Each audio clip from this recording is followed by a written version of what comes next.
నమస్కారం. ఘంటారావానికి స్వాగతం. ముందుగా ప్రధాన అంశాలు. రఘురామను కస్టడీలో కొట్టిన కేసులో బిగిస్తున్న ఉచ్చు. సిఐడి మాజీ డీజీ సునీల్తో పాటు అప్పటి అధికారులపైన కేసులు.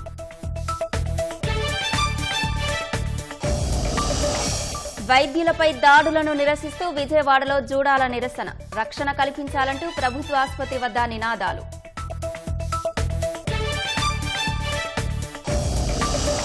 వర్షాలకు నీట మునిగిన నిడదవోలు బస్టాండ్. చుట్టూ వరద ప్రవాహంతో ప్రయాణికుల అవస్థలు.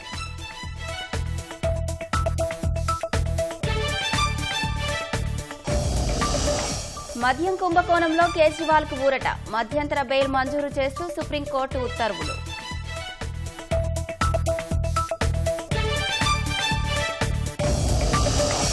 నాటో కూటమి సందర్భంగా మరోసారి తడబడిన బైడెన్. అమెరికా ఉపాధ్యక్షుడు ట్రంప్ ఉక్రెయిన్ అధ్యక్షుడు పుతిన్ అని వ్యాఖ్య.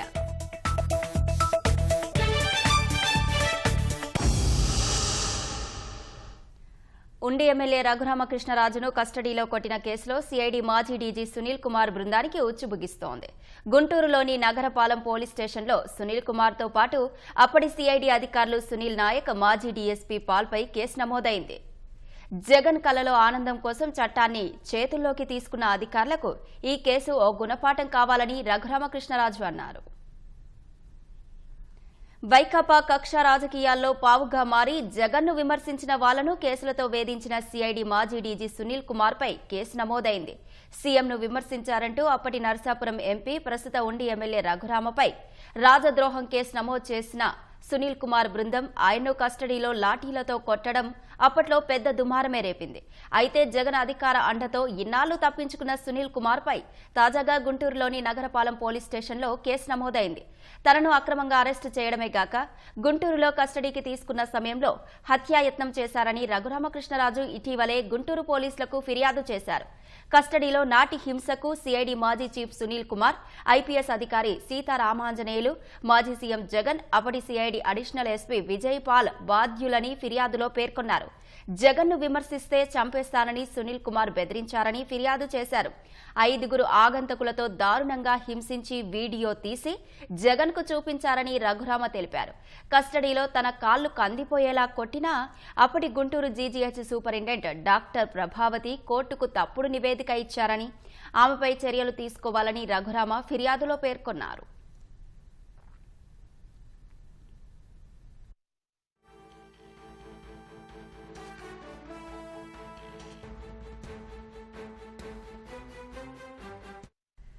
రఘురామ ఫిర్యాదును పరిగణలోకి తీసుకున్న నగరపాలెం పోలీసులు సిఐడి మాజీ చీఫ్ సునీల్ కుమార్తో పాటు అప్పటి ఐజీ సునీల్ నాయక్, మాజీ డీఎస్పీ పాల్ పైన వివిధ సెక్షన్ల కింద కేసు నమోదు చేశారు.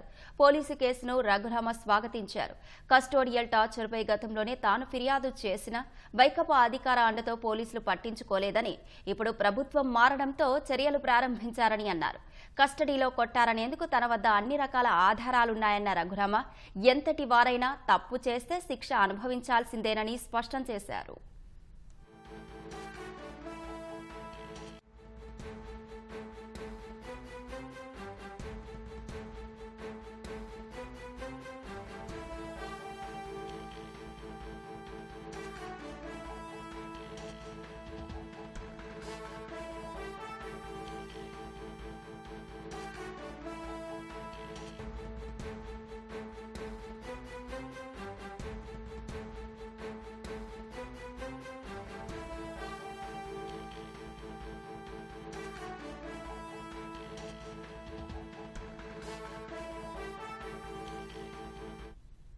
ఇదే అంశంలో మాజీ సీఎం జగన్ పైన కేసు నమోదైంది. మరింత సమాచారం మా ప్రతినిధి చంద్రశేఖర్ అడిగి తెలుసుకుందాం.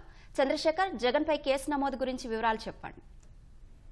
అశ్విని, నర్సాపురం సంబంధించిన ఎంపీ రఘురామకృష్ణరాజు పైన 2021లో సిఐడి పోలీసులు చేసినటువంటి హింస, అలాగే హత్యాయత్నం సంబంధించినటువంటి ఘటన పైన అప్పటి ముఖ్యమంత్రి వైఎస్ జగన్మోహన్ రెడ్డి పైన కూడా కేసు నమోదైంది. ఈ కేసుకు సంబంధించి ఈ నెల 10వ తేదీన ఉండి ఎమ్మెల్యే రఘురామకృష్ణరాజు అంటే అప్పట్లో తాను ఎంపీగా నర్సాపురం ఎంపీగా ఉన్నారు. అప్పట్లో తనను రాజద్రోహం కేసు కింద అరెస్ట్ చేసి తీసుకొచ్చి గుంటూరు సిఐడి ప్రాంతీయ కార్యాలయంలో పెట్టి వేధింపులకు గురి చేశారు, హింసించారనేటువంటి అంశంపైన ఆయన చేసినటువంటి ఫిర్యాదు మేరకు ఇవాళ గుంటూరు నగరంపాలెం పోలీసులు కేసు నమోదు చేశారు. ఈ కేసులో అప్పట్లో సిఐడి డీజీపీగా ఉన్నటువంటి పివి సునీల్ కుమార్ ను A1 గా ఎఫ్ఐఆర్ లో పేర్కొన్నారు. A2 గా అప్పుడు ఇంటెలిజెన్స్ డీజీగా ఉన్నటువంటి సీతారామజనులు IPS ను, అలాగే A3 గా వైఎస్ జగన్మోహన్ రెడ్డి పేరును, అప్పటి ముఖ్యమంత్రిగా ఉన్నటువంటి వైఎస్ జగన్మోహన్ రెడ్డి పేరును కూడా ఎఫ్ఐఆర్ లో చేశారు.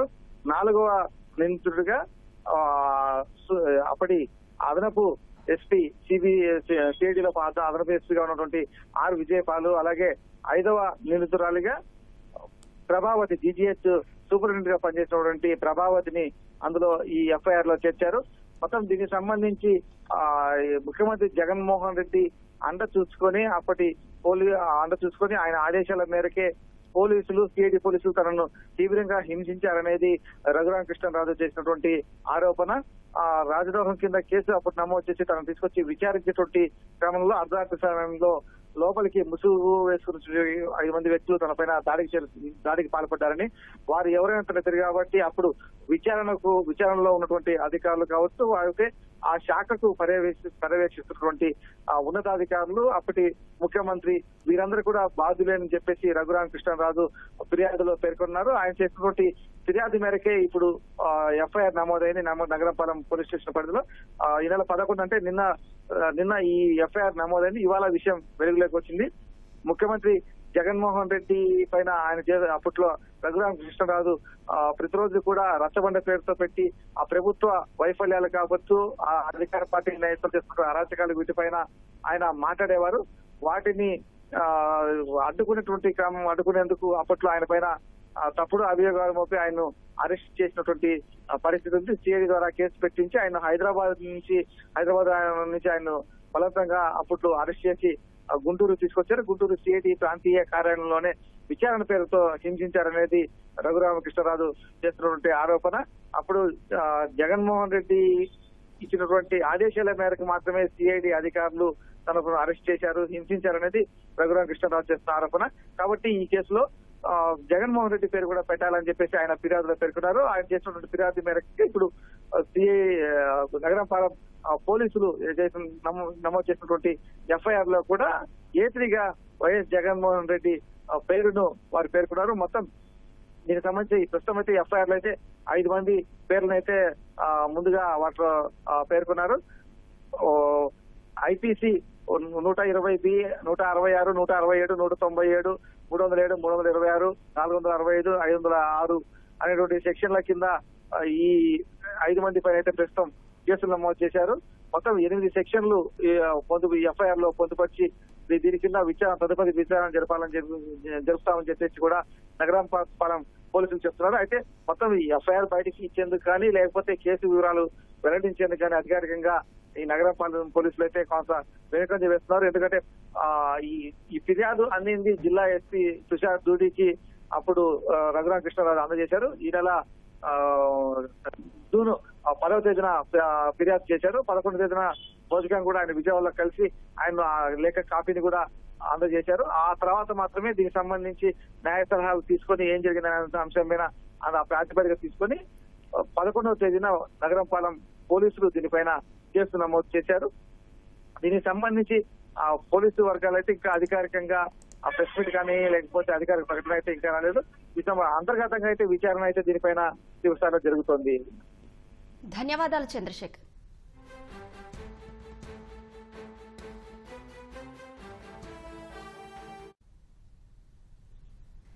తిరుమల కొండపైనున్న జపాలి తీర్థంలో విషాదం ఘటన జరిగింది. ఆంజనేయ స్వామి దర్శనానికి వెళ్తున్న సమయంలో బెంగళూరుకు చెందిన భక్తురాలు ఉమారాణిపై ఎండిపోయిన కొమ్మ విరిగి పడింది. ఒక్కసారిగా కొమ్మ పడడంతో ఆమె అక్కడికక్కడే కుప్పకూలిపోయారు. ఈ ఘటనలో తీవ్రంగా గాయపడిన ఉమారాణిని తిరుమలలోని అశ్విని ఆసుపత్రికి తరలించి ప్రాథమిక చికిత్స అందించారు. ఆ తర్వాత మెరుగైన వైద్యం కోసం తిరుపతి బర్డ్ ఆసుపత్రికి తరలించారు.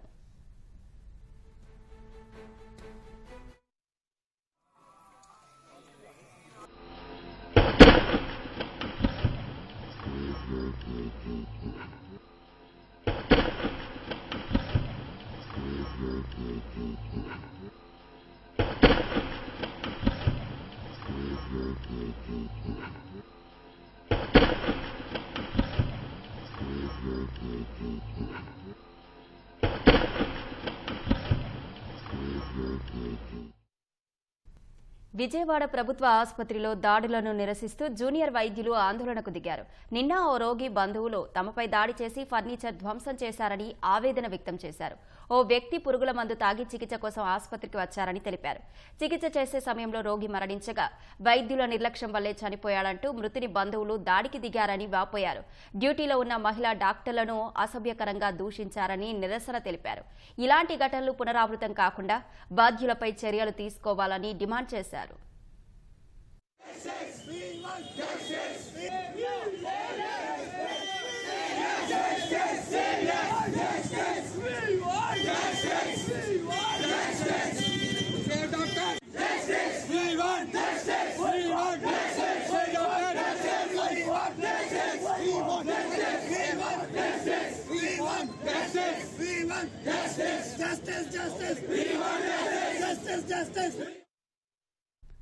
ప్రకాశం జిల్లా కనిగిరిలో ప్రభుత్వ అసైన్డ్ భూముల్లో అక్రమ వెంచర్లు వేసి విక్రయాలు జరిపిన వారిపై వెంటనే కేసులు నమోదు చేయాలని జేసీ గోపాలకృష్ణ అధికారులను ఆదేశించారు. నిర్మించిన కట్టడాలను కూల్చివేయాలని సూచించారు. తుమ్మగుంట, చాకిరాల, పామూరు వెళ్లే ప్రధాన రహదారుల వెంట ఆక్రమణదారులు ప్రభుత్వ అసైన్డ్ భూములను కబ్జా చేసి వేసిన లేఅవుట్లను ఆయన పరిశీలించారు. ప్రభుత్వ అసైన్డ్ భూములను ఆక్రమిస్తుంటే రెవెన్యూ అధికారులు ఏం చేస్తున్నారంటూ ఆగ్రహం వ్యక్తం చేశారు. ప్రభుత్వ భూములకు సంబంధించిన సమగ్ర నివేదికను వారం రోజుల్లో అందించాలని రెవెన్యూ అధికారులను ఆదేశించారు.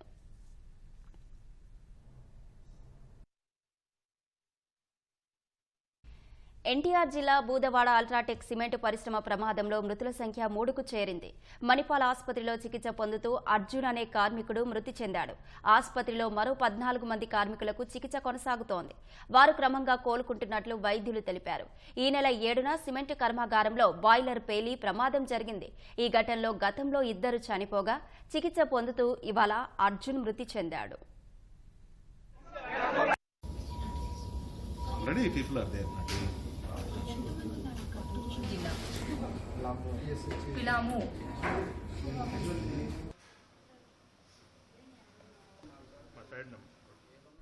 గుంటూరు నుంచి క్రోసూరు బయలుదేరిన ఆర్టీసీ బస్సులో పొగలు చెలరేగాయి. పల్నాడు జిల్లా అమరావతి సమీపంలో బస్సు టైర్లకు బ్రేక్ డ్రమ్ములు పట్టుకుపోయి పొగలు వ్యాపించాయి. దీంతో ప్రయాణికులు భయాందోళనకు గురయ్యారు. అప్రమత్తమైన డ్రైవర్ బస్సును రోడ్డు పక్కన నిలిపివేయడంతో ప్రమాదం తప్పింది.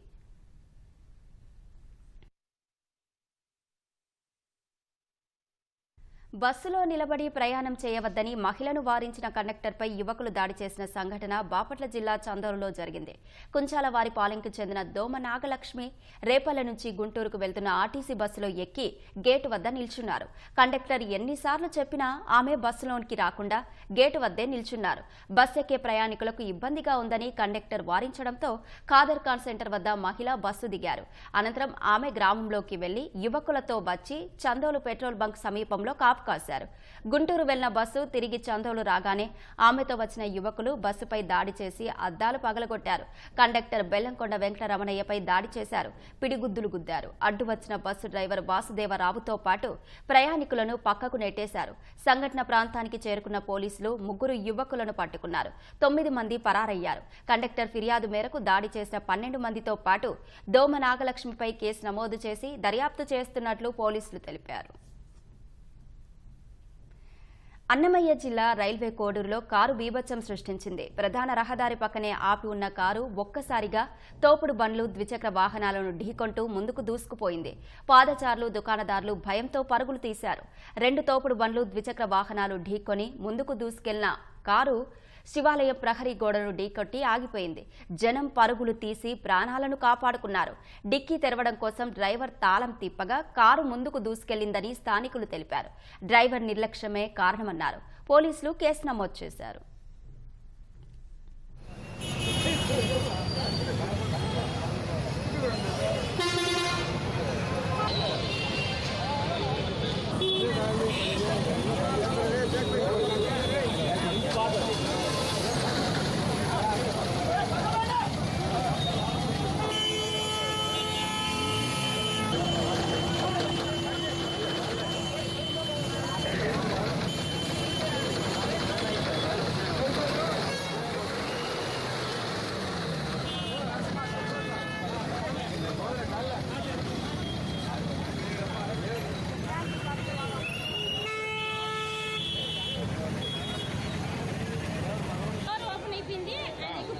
పరిగెత్తా ఉంటే స్టాండ్ చేసేదానికి లేదు అంత స్పీడ్ ఎంత దూరం అలా గేర్లో ఉంది బండి పొలిటికల్ కాంప్లెక్స్ దగ్గర నుంచి దాదాపుగా తిప్పలా బండి అసలు డ్రైవర్ కూర్చొని డిక్కీ ఓపెన్ చేద్దామని బీగాలు తిప్పినా ఆమె లేచింది నేను కింద ఉన్నా ఆమె ఎగిరి మళ్ళీ పైన కూర్చున్నా.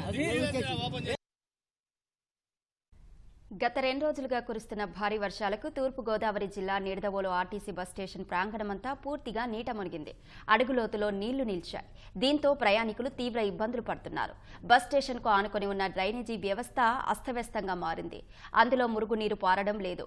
వర్షం కురిసినప్పుడు మురుగు కాలువల్లోని నీరు బస్ స్టేషన్లోకి వచ్చి చేరుతోంది. ఆర్టీసీ మున్సిపల్ అధికారులు పట్టించుకోవడం లేదు. అధికారుల నిర్లక్ష్యం వల్ల ప్రయాణికులు తీవ్ర ఇబ్బందులు పడుతున్నారు.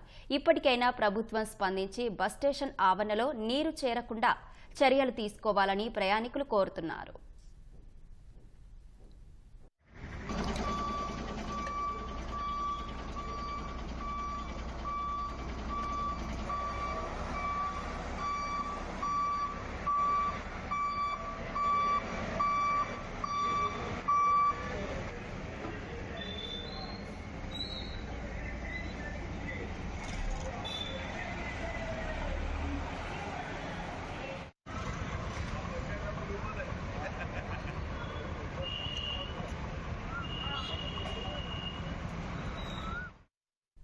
వైఎస్ఆర్ జిల్లా కమలాపురం ఎమ్మెల్యే పుత్త చైతన్యరెడ్డి పట్టణంలోని పలు కాలనీల్లో పర్యటించారు. అస్తవ్యస్తంగా ఉన్న డ్రైనేజీలను పరిశీలించిన ఎమ్మెల్యే విస్మయం వ్యక్తం చేశారు. వైకాపా హయాంలో నిర్మించిన డ్రైనేజీ వ్యవస్థలోని లోపాలను ఒక ప్రణాళిక ప్రకారం నివేదిక తయారు చేసి పరిష్కరించాలని అధికారులను ఆదేశించారు. స్థానికుల సమస్యలు అడిగి తెలుసుకున్నారు. సమస్యలను పరిష్కరించే దిశగా ముందుకెళ్లాలని అధికారులకు సూచించారు. డ్రైనేజీలు ఇమీడియట్గా రైనీ సీజన్లో ఇబ్బంది లేకుండా ఉండడానికి కోసం తక్షణ చర్యలు ఏం చేయాలని చెప్పేసి ఇంజనీర్లందరితో పాటు ఇప్పుడు ఎవరైతే వర్క్స్ టేకప్ చేసినారో పిఎస్సీ ఇంజనీర్స్, ఎగ్జిక్యూటివ్ ఇంజనీర్ కానీ, కమిషనర్ కానీ అందరితో కూర్చొని చేయడం జరిగింది. ఆర్ఓబి క్లియరెన్స్ ఒకటి కూడా పెండింగ్ ఉంది. దానికి లింక్ అయి ఉన్నాయి డ్రైనేజ్లు. దాని క్లియరెన్స్ కోసం కూడా ఆర్ఎండ్బి వాళ్ళతో మాట్లాడి తొందరగా పూర్తి చేయడం చేస్తాం. వర్క్ పెండింగ్ ఉన్నాయి. గ్యాప్ ఫిల్లింగ్స్ ఎక్కడెక్కడ చేయాలో అది ఇమీడియట్గా చేసేసి తక్షణం వాటర్ ఆగకుండా స్టాగ్నెంట్ లేకుండా పోవడానికి ఈ 1-2 నెలల్లో ఏమేమి పనులు చేయడానికి చూడడానికి వచ్చాం. అవన్నీ ఐడెంటిఫై చేసాం. ఒకసారి ఎస్టిమేట్స్ తయారు చేసుకొని తప్పకుండా అవి వెంటనే క్లియర్ చేపిస్తామని చెప్పి కమలాపురం ప్రజలకు తెలియజేస్తాం. మద్యం కుంభకోణానికి సంబంధించిన మనీ లాండరింగ్ కేసులో ఢిల్లీ సీఎం కేజ్రీవాల్ కు సుప్రీంకోర్టులో ఊరట లభించింది. ఆయనకు మధ్యంతర బెయిల్ మంజూరు చేస్తూ ఉత్తర్వులు జారీ చేసింది. మనీ లాండరింగ్ కేసులో మార్చి 21న ఢిల్లీ సీఎం కేజ్రీవాల్ ను ఈడీ అరెస్టు చేసింది. ఈ అరెస్టును సవాల్ చేస్తూ కేజ్రీవాల్ దాఖలు చేసిన పిటిషన్పై విచారణ జరిపిన సుప్రీంకోర్టు న్యాయమూర్తి జస్టిస్ సంజీవ్ ఖన్నా, జస్టిస్ దీపాంకర్ దత్తాతో కూడిన ధర్మాసనం ఈ మేరకు ఉత్తర్వులు జారీ చేసింది. కేజ్రీవాల్ పిటిషన్ను విస్తృత ధర్మాసనానికి బదిలీ చేసింది. ఈడీ కేసులో కేజ్రీవాల్ అరెస్టుకు సంబంధించిన చట్టబద్ధత విస్తృత ధర్మాసనం తేలుస్తుందని న్యాయమూర్తులు పేర్కొన్నారు. ఈ కేసులో ఈడీకి అరెస్టు చేసే అధికారం, విధానం సహా 3 ప్రశ్నలను లేవనెత్తారు. విస్తృత ధర్మాసనంలో ఈ కేసు తేలే వరకు మధ్యంతర బెయిల్ అమల్లో ఉంటుందని న్యాయమూర్తులు తెలిపారు. ఢిల్లీ మద్యం కుంభకోణానికి సంబంధించిన కేసులో జూన్ 26న సీబీఐ అరెస్టు చేసినందున మధ్యంతర బెయిల్ లభించినా కేజ్రీవాల్ జైలు నుంచి విడుదలయ్యే అవకాశం లేదు. మరోవైపు సుప్రీంకోర్టు తీర్పును ఆమ్ ఆద్మీ పార్టీ స్వాగతించింది. సత్యమేవ జయతే అంటూ ఢిల్లీ సీఎం కేజ్రీవాల్ జాతీయ జెండా పట్టుకొని ఉన్న ఫోటోను ఎక్స్లో పోస్టు చేసింది. నేపాల్లో వర్షాలు బీభత్సం సృష్టిస్తున్నాయి. త్రిశూలి నదిలో 2 బస్సులు కొట్టుకుపోవడంతో 65 మంది ప్రయాణికులు గల్లంతయ్యారు. నేపాల్లో కొన్ని రోజులుగా భారీ వర్షాలు కురుస్తున్నాయి. ఈ క్రమంలో చిట్వాన్ జిల్లా సిమల్ టాల్ ప్రాంతంలో విరిగిపడిన కొండ చర్యలు శిథిలాలు తోయటం వల్ల ఆ మార్గంలో వెళ్తున్న 2 బస్సులు త్రిశూలి నదిలో కొట్టుకుపోయినట్లు అధికారులు తెలిపారు. కాఠ్మండూకు వెళ్తున్న ఒక బస్సు, కాఠ్మండూ నుంచి గౌర్కు వెళ్తున్న మరో బస్సు ప్రమాదానికి గురైనట్లు చెప్పారు. రాత్రి 3:30 ఈ ప్రమాదం జరిగినట్లు తెలిపారు.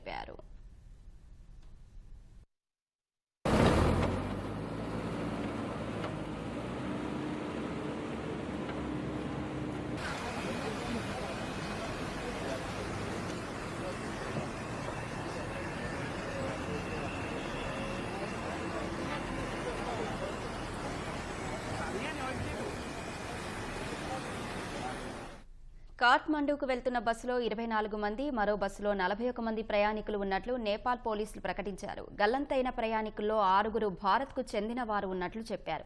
కాఠ్మండూ నుంచి గౌర్కు వెళ్తున్న బస్సు నుంచి 3 ప్రయాణికులు దూకి ప్రాణాలతో బయటపడినట్లు వెల్లడించారు.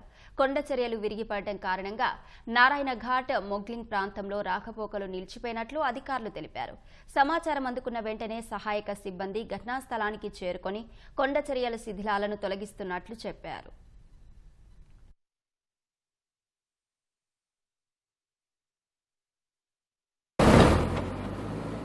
వర్షాకాల విపత్తుల కారణంగా నేపాల్లో దశాబ్ద కాలంగా 1800 మంది చనిపోయినట్లు అధికారులు వెల్లడించారు. ఈ సీజన్లోనే 400 మంది గల్లంతు కాగా 1500 మంది గాయపడినట్లు చెప్పారు.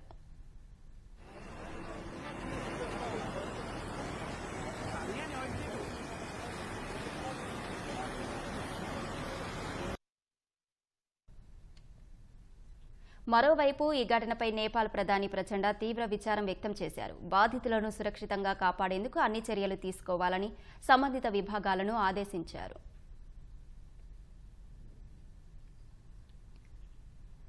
అమెరికా అధ్యక్షుడు బైడెన్ మరోసారి తడబడ్డారు. అమెరికా ఉపాధ్యక్షుడు ట్రంప్, ఉక్రెయిన్ అధ్యక్షుడు పుతిన్ అంటూ ఆయన చేసిన వ్యాఖ్యలు మరోసారి తీవ్ర చర్చనీయాంశంగా మారాయి. రెండోసారి అధ్యక్ష ఎన్నికల బరిలో నిలిచిన బైడెన్పై ఇంటా బయట తీవ్ర స్థాయిలో వ్యతిరేకత వ్యక్తమవుతున్న తరుణంలో ఈ ఘటన చోటు చేసుకుంది. నాటో దేశాల వార్షిక సదస్సు తర్వాత బైడెన్ మీడియాతో మాట్లాడారు. ఈ సందర్భంగా అధ్యక్ష రేసు నుంచి మీరు వైదొలిగితే కమలా హ్యారిస్ ట్రంప్ను ఓడించగలరని భావిస్తున్నారా అని పాత్రికేయులు అడిగిన ప్రశ్నకు ఆయన సమాధానమిచ్చారు. అధ్యక్షుడిగా పనిచేసే అర్హత ఉపాధ్యక్షుడు ట్రంప్నకు లేకుంటే ఆయనే ఆ పదవికి ఎంపిక చేసేవాణ్ణి కాదన్నారు. ఉపాధ్యక్షురాలు కమలా హ్యారిస్ కు బదులు ట్రంప్ అని అన్నారు. మీడియా సమావేశానికి ముందు నాటో సభ్య దేశాల ప్రతినిధులకు ఉక్రెయిన్ అధ్యక్షుడు జెలెన్స్కీని పరిచయం చేసిన బైడెన్ ఆ సమయంలో జెలెన్స్కీని ఆహ్వానిస్తూ అధ్యక్షుడు పుతిన్ అని సంబోధించారు. దీంతో అక్కడి వారంతా ఒక్కసారిగా ఆశ్చర్యపోయారు. జెలెన్స్కీ మాత్రం నవ్వుతూ ఆ విషయాన్ని తేలిగ్గా తీసుకున్నారు. సమావేశానంతరం వివిధ దేశాధినేతలు బైడెన్కు మద్దతుగా నిలిచారు. అప్పుడప్పుడు ఇలాంటి చిన్న చిన్న పొరపాట్లు సహజమే అని అన్నారు.